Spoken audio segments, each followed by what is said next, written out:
सबके लिए।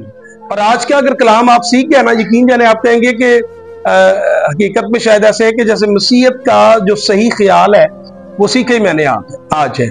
और इसके लिए वैसे वक्त थोड़ा ज्यादा दरकार था, लेकिन फिर भी मैं कोशिश करूंगा कि हम थोड़े वक्त में बाइबल मुकद्दस से मसीहत का जो बड़ा ख्याल है उसे क्या कर सके, समझ सकें। और अगर इमरान सानू ऐ नहीं ना पता, यकीन जानिए हम बाय बर्थ मसीही हो सकते हैं, लेकिन शायद अभी तक हम मसीही जो ख्याल को मसीह ईमान को समझता वो हम अभी तक नहीं है। आज हम बाइबल मुकद्दस में से जिस आयत पर हमने गौर करना है वो हमने पहला पतरस और उसके दूसरे बाब और उसकी 24वीं आयत पढ़ी। वो आप हमारे गुनाहों को अपने बदन पर लिए हुए सलीब पर चढ़ गया ताकि हम गुनाहों के एतबार से मरकर रास्तबाजी के एतबार से जिए और उसी के मार खाने से तुमने क्या पाई, वेल डन। अब सुनिएगा बात क्या हो रही। बाइबल मुकद्दस में एक कॉन्सेप्ट है जिसे हम इव्जी का कॉन्सेप्ट कहते हैं, किसी के इव्ज क्या हो जाना, कुर्बान होना। बाज़-औक़ात आप और मैं ये समझ सकते हैं कि हमें भी ये इल्म है कि अगर फॉर एग्जाम्पल कोई शख्स ऐसा हो जो किसी तरह किसी का मकरूज हो जाए मतलब उसने किसी से कुछ लिया हो और कर्ज ख्वाह उसे आकर अपने कर्ज का तकाजा करे और उसके पास अदा करने को कोई ना हो। फॉर एग्जाम्पल आप समझिए मैं क्या कहना चाह रहा हूं जैरून भाई, अगर आपने किसी से कर्ज लिया हो और वो कर्ज फॉर एग्जाम्पल कोई लाख, 2 लाख, 5 लाख, 10 लाख हो और आप उसे अदा ना कर सकते हो, देखो भाई इमरान वर्गा जड़ा है वो कुछ शख्स आए उन्होंने क्या कि मैं आपसे मोहब्बत का इजहार करना चाहता हूं, हम मसीह में एक भाई की तरह हैं, और वो आपका कर्ज क्या करे, अदा करने के लिए खुद अपने आप को पेश करे कि जो कुछ मैंने कमाया मैं उसमें से ये कर्ज देने के लिए तैयार हूं, तो आप क्या सोचेंगे? कर्ज मेरा था, उतार आप रहे, तो पहले तो आपका बनेगा कि भाई मैं अदा की करा, शुक्रिया करो, थैंक यू करो। सो बाइबल मुकद्दस में मैं आपको बताऊं कि पूरी बाइबल में आप अगर पैदाइश की किताब से मलाकी तक और फिर मत्ती से मुकाशफा तक आप चाहे तो रेत का मुताला करें, चाहे आप ज़बूरों का मुताला करें, चाहे अंबिया के सहाइफ का, या चाहे इंजील का मुताला करें, आप पूरी बाइबल में ये कॉन्सेप्ट पाएंगे। और पूरी बाइबल किसी एक शख्सियत के गिर्द घूमती है, और वो कौन है? वो आपका और मेरा निजात दहिंदा खुदावंद यीशु मसीह। पूरी की पूरी बाइबल उसके तरफ घूमती है, और बाइबल ये बताने की कोशिश करती है इंसान गुनाह करता है लेकिन खुदा उसे क्या देता है, निजात देता है, और निजात के लिए उसके लिए इव्जी का इंतजाम किया गया। मैं आपको थोड़ा सा बाइबल मुकद्दस से इस बात को समझाने के लिए एक मिसाल देना चाहूंगा, एक बाइबल का वाकया आपके साथ शेयर करना चाहता हूं ताकि आप बात सर समझ जाएं कि क्या हुआ और किस तरह कोई अपने आप को किसी के लिए पेश करता है। महजूज समझने की बात है। आपको याद है मुकद्दस कलाम कहता है, अगर आप पैदाइश की किताब पढ़े उसके 37वें बाब को, तो मुकद्दस कलाम में लिखा है कि जब खुदा ने याकूब को 12 बेटे दिए, कितने बेटे? 12 बेटे। अब कलाम कहता है और वो वक्त आया कि बच्चे आपस में मिलजुल कर रह रहे थे। इसी दरमियान मुकद्दस कलाम का ये पैगाम है कि उन 12 बच्चों में से याकूब का लगाव किसी एक के साथ होता है। किसके साथ? यूसुफ के साथ। कलाम कहता है याकूब का ज्यादा क्या हो गया, यूसुफ के साथ लगाव ज्यादा था, और यूसुफ जो है वो उसने राखल से जन्म लिया। और मुकद्दस कलाम कहता है ये सारे भाई गो के मिलकर रह रहे थे, लेकिन फिर भी मुकद्दस कलाम में अगर ध्यान से पढ़े तो कलाम में लिखा है कि यूसुफ अपने भाइयों के साथ भेड़ बकरे चलाता था। लेकिन किन भाइयों के साथ? पैदाइश की किताब 37वां बाब और उसकी पहली आयत से प्लीज पढ़े। ये बिलेहा और जुल्फा के बेटों के साथ रहता था। क्या जी? बेटे गो के वो सारे याकूब के थे, लेकिन यूसुफ के बारे में लिखा है ये ज्यादा कनेक्टेड जो है वो किन के साथ था? ये बिलेहा के 2 बच्चे और जुल्फा के 2 बेटे, मतलब 4 के साथ। कौन कौन से? अब अगर आप पढ़कर देखें तो बिलेहा के बारे में लिखा दान और नप्ताली, जद और आशर, ये 4 बच्चे जो हैं ये इनके साथ, भाइयों के साथ ज्यादा वो कनेक्टेड था। और कलाम कहता है भेड़ बकरे चरा रहा, बाप उससे मोहब्बत रखता है। कलाम कहता है इसी असना में जब वो तकरीबन 17 बरस का है, उसे एक ख्वाब आता है, फिर वो 2 ख्वाब देखता है और कलाम कहता है वो अपने ख्वाब को अपने भाइयों से क्या करता है, शेयर। और क्या बताता है, पहला ख्वाब पता है क्या है, वो कहता है हम खेत में हैं, मारू, वो कहता है हम खेत में हैं और पोले बांध रहे हैं, और कहता है मेरा पोला क्या हो गया, सीधा खड़ा हो गया और तुम्हारे पोलों ने झुक कर क्या किया। अब कलाम में लिखा है वो ख्वाब बताने की देर है भाई तो फौरन ताबीर भी कर दी, तू हम पर हाकिम बनेगा, फौरन से वो बात दी। उन्होंने कहा कि इसका मतलब तू हम पर संतलत करेगा। फिर एक और ख्वाब देखा, क्या जी, और ख्वाब में देखते हो कहता है सूरज और चांद और सितारे, 11 सितारे मुझे क्या कर रहे हैं, वो मुझे सिजदा कर रहे हैं। और लिखा है जब उसने ये ख्वाब भाइयों को दिखाया, भाइयों ने तो पहले ही समझ गए थे, और यही ख्वाब उसने अपने बाप याकूब को बताया, तो याकूब ने सुनकर क्या कहा, उसके बाप ने उसे डांटा। अब इसका मकसद क्या था, उन्होंने कहा सूरज और चांद, मतलब मैं और तेरी मां भी तुझे क्या करेंगे, लेकिन सुना, डांटा, लेकिन आगे लिखा उसने इस ख्वाब को अपने दिल में रखा। अच्छा, आगे कहानी का आगे टर्निंग। अब कलाम में लिखा वो भाइयों के दरमियान रहते हुए बाप ने उसे एक रंगदार चोगा, एक बूकलमून, एक नया चोगा बनवा कर दिया।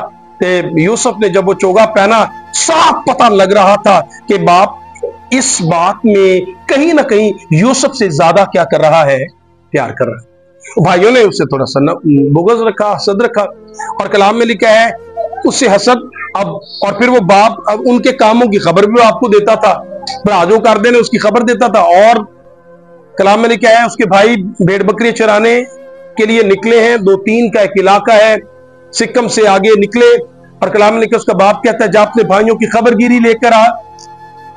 और फिर वो कहता है जाना और उनकी कोई निशानी लेकर आना है, मोबाइल ले जाते, फोटो खींच के ले आएंगे। समझ रहे, आज के दौर में अगर होता तो पिक्चर कैप्चर करके लाना, छोटी मोटी मूवी बना के ले आई।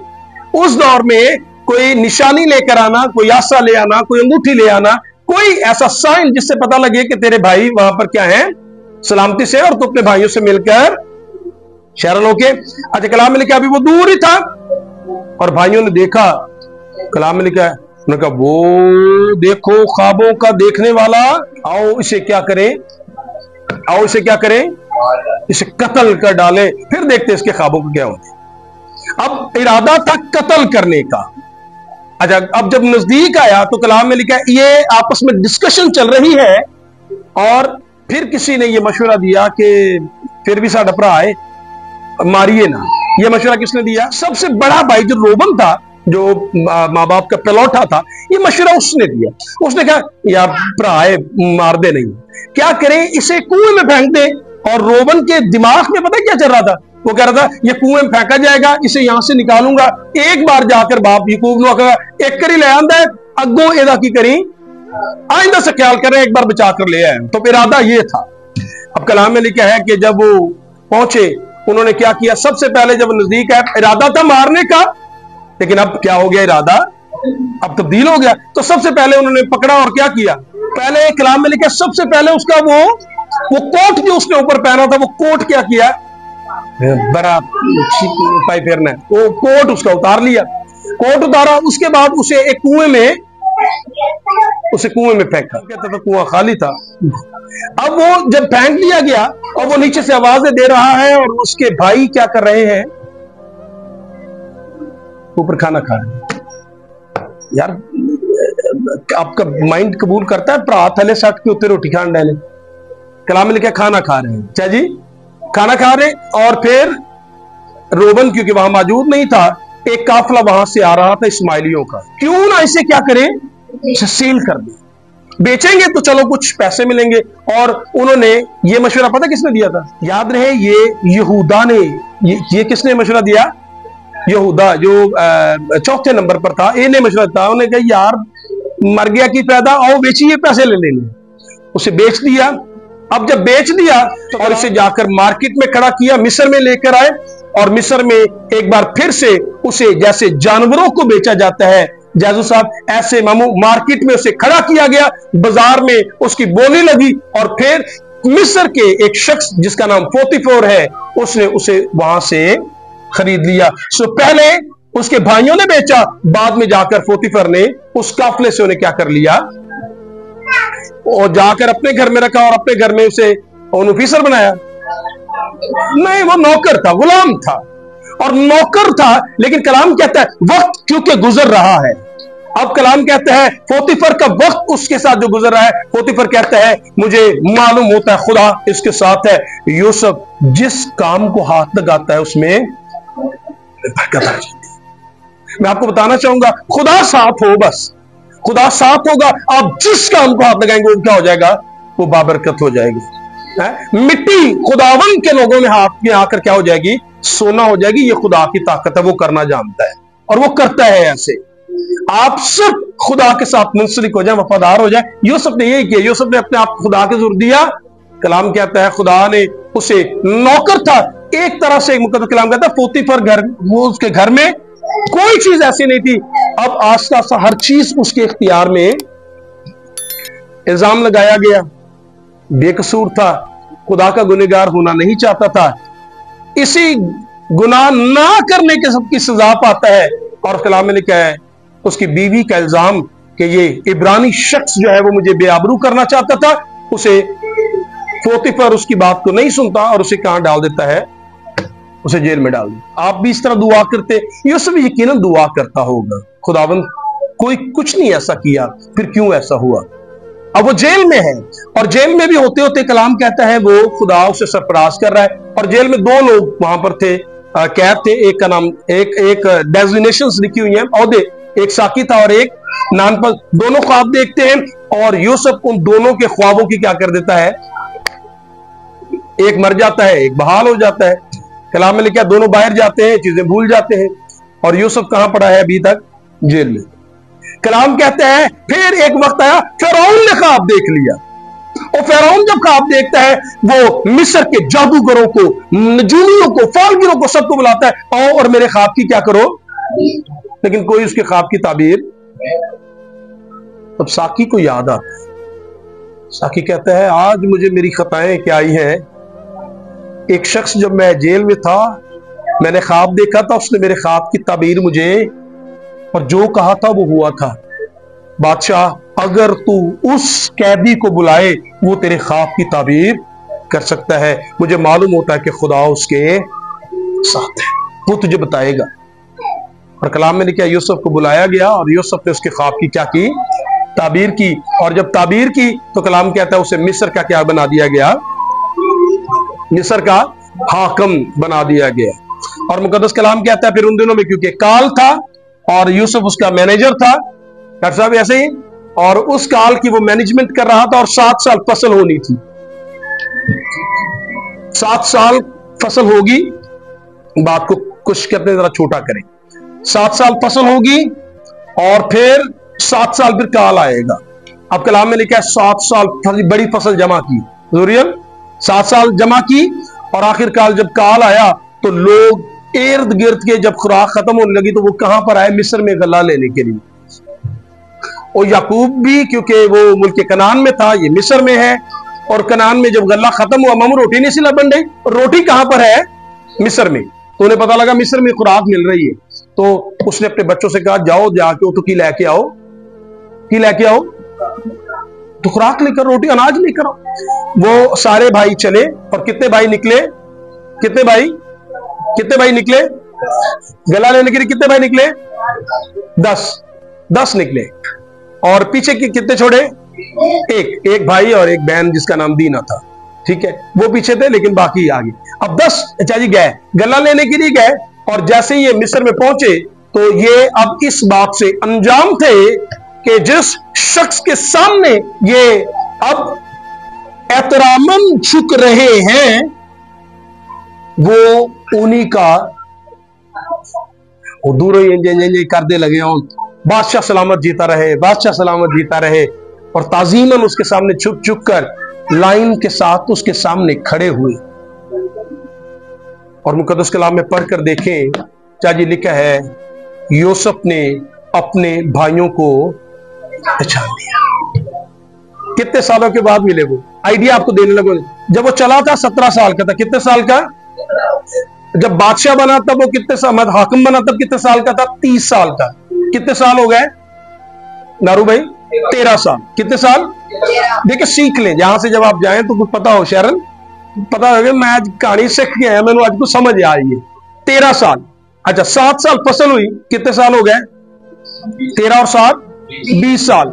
2 साल के बाद उसके भाई आए, कितने साल हो गए? 22 साल। ये है 22 साल। और ये 22 साल में आप समझ रहे कितना चेंज? तो 22 साल के बाद भाई से देख रहे थे शरून जी, तो पहचानना क्या था? मुश्किल था। Thank you. और फिर उन्होंने तो नौकर करके, गुलाम करके बेचा था। कौन जानता था 22 साल में क्या हुआ हो? अब कलाम कहता है वो 22 साल। यूसुफ ने भी कहा कि चलो थोड़ा मौका मिला है, और सख्ती ना गाल की थी, कौन हो तुसी? ऐसी उन्होंने कहा नहीं नहीं हम तेरे खादम हैं, हम तेरे नौकर हैं। अच्छा कहां से आए हो? उन्होंने कहा 10 से फलानी है। कौन कौन है तुम्हारे साथ? उन्होंने कहा जी मैं 10 से आए हैं, एक बाप हमारा पीछे है, एक भाई हमारा पीछे है, और सारी डिटेल उन्होंने तो ले जाता है। अच्छा मकसद क्या था? उसे अपनी फैमिली का कंसर्न भी था, बाप जीता है, भाई जीता है, कैसे है, तो सब उनके बारे में क्या कर रहा है आस्ता आस्ता।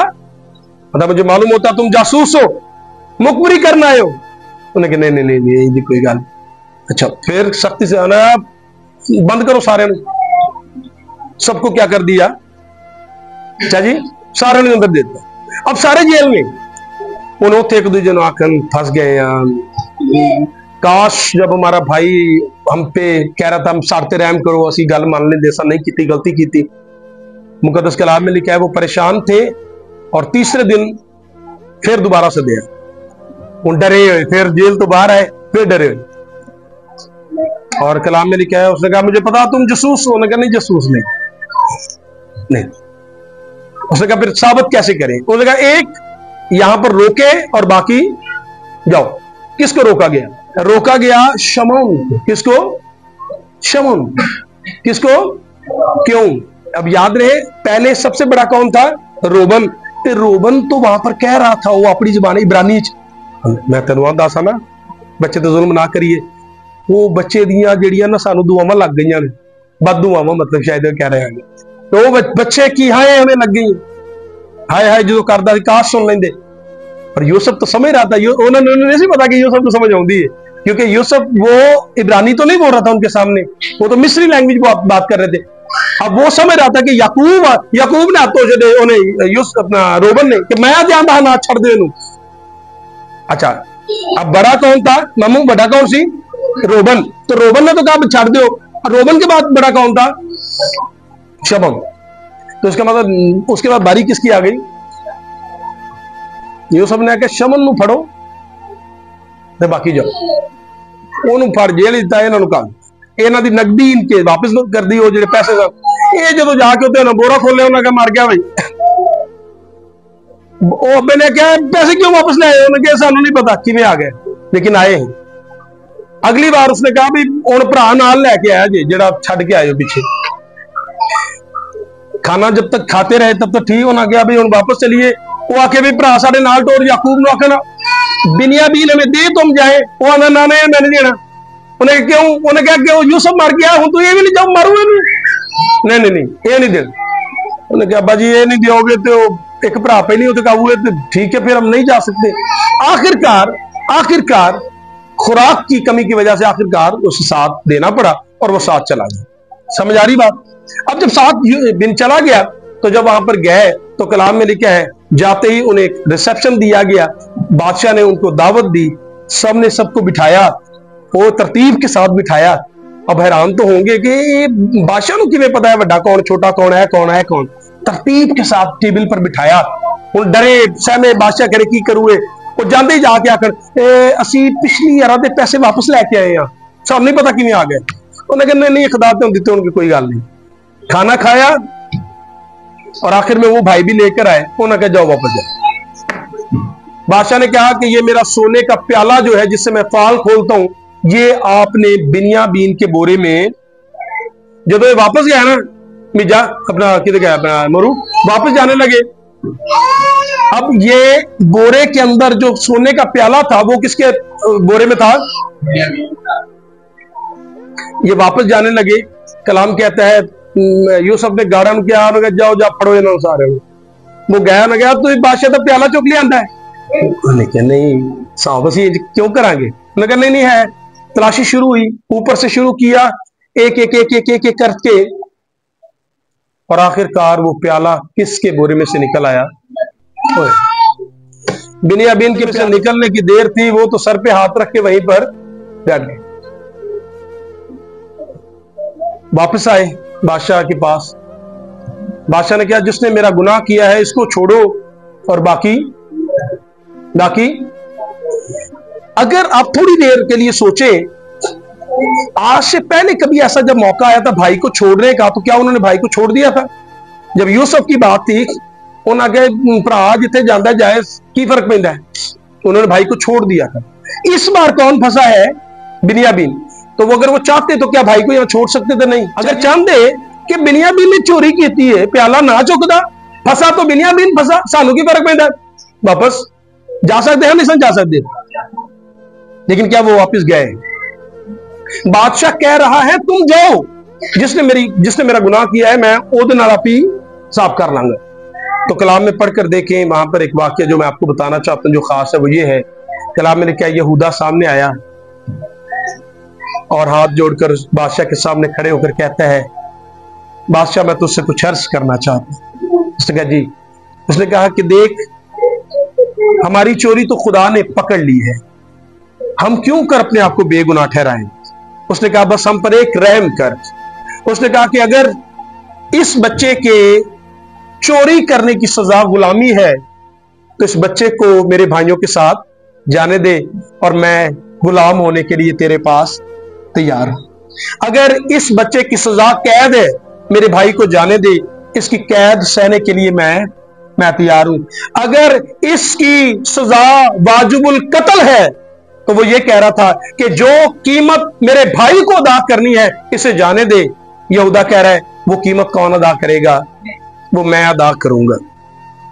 कलाम में लिखा जब ये बात वो कह रहा था तो यूसुफ कलाम में लिखा फिर अपने आप को जब्त नहीं कर पाया, और फिर तकरीबन 22 साल के बाद लिखा है वो उनके सामने जार जार रोना शुरू हो गया, और फिर वो उनके गले लगकर कहता है मेरा बाप कैसा है? और वो कहता है मैं तुम्हारा भाई हूं। वो थोड़ा डरे, लेकिन वो फिर उनके गले लग लग के उन्हें कह रहा था, वो कह रहा था मैं तुम्हारा वही भाई हूं जिसे तुमने बेचा था। खुदा ने मुझे तुमसे आगे भेजा था कि मैं तुम्हारे लिए क्या कर सकूं, जगह तैयार करूं, मैं तुम्हारे लिए अनाज का इंतजाम करूं, सो डरो मत। वो पूछ रहा था, और कलाम में लिखा है और भाई यहूदा अपने आप को पेश कर रहा था किसके लिए? अकिया भाई, कि जो इसकी सजा है वो लेने के लिए मैं तैयार हूं। इब्जी कॉन्सेप्ट क्या है आप इस स्टोरी से समझिए। उस वक्त यहूदा ने कहा डॉक्टर साहब, लेकिन कोई यहूदा के कबीले से आया जिसने खुदा से ये कहा कि जो कीमत इन पर आती है, और गुनाह की मजदूरी मौत है। मरना आपने और मैंने था। बाप से किसी ने हमारी जगह पर कहा कि जो कीमत इन्होंने अदा करनी है वो कौन अदा करेगा, और गुनाह की मजदूरी मौत है। कोई आया जिसने आपकी और मेरी मौत किसके ऊपर ले ली?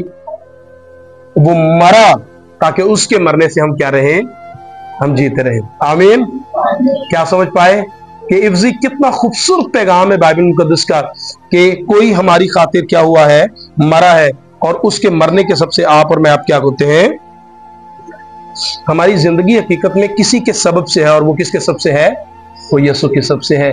तो काश वैसे हम इससे आगे बढ़ सकते हैं, कुछ गहरी बातें भी की जा सकती हैं। मैं कुछ सवाल आपके लिए छोड़ सकता हूं, अभी बाद में कभी इस पर हम बात करेंगे। खुदा ने किसी फरिश्ते को क्यों नहीं कहा कि इंसान के लिए कुर्बान हो? बेटे ऐसा सोचा जा सकता है? क्या कोई इंसान किसी के लिए, खुदा किसी नबी पैगंबर को खड़ा कर देता, वो किसी के लिए कफारा दे देता? ऐसा सोचा जा सकता है? तो ऐसा क्यों नहीं हुआ? इन सवालों के जवाब हो सकते हैं। और खुदा ने फिर कुर्बानी के लिए अपने बेटे ही को क्यों चुना, इसका जवाब भी हो सकता है। इस पर हम बात करेंगे फिर कभी, जब हम बात करेंगे तो फिर इन मौजू पर बात करेंगे। आज का असल कलाम जो ये है कि लिखा है कि वो आप हमारे गुनाहों को लेकर सलीब पर चढ़ गया, और उसके मार खाने से हमने क्या पाई? तो आप और मैं जो जिंदगी गुजारते हैं ना, हम कहते हैं यीशु हमें आसमान पर लेकर जाएगा, इसकी कीमत अदा हुई है बेटे। और वो कीमत किसने अदा की है? कलाम में लिखा तुम अपने नहीं बल्कि कीमत से खरीदे गए हो। सो काश खुदावंद अपने कलाम की सबसे बड़ी बरकत दे।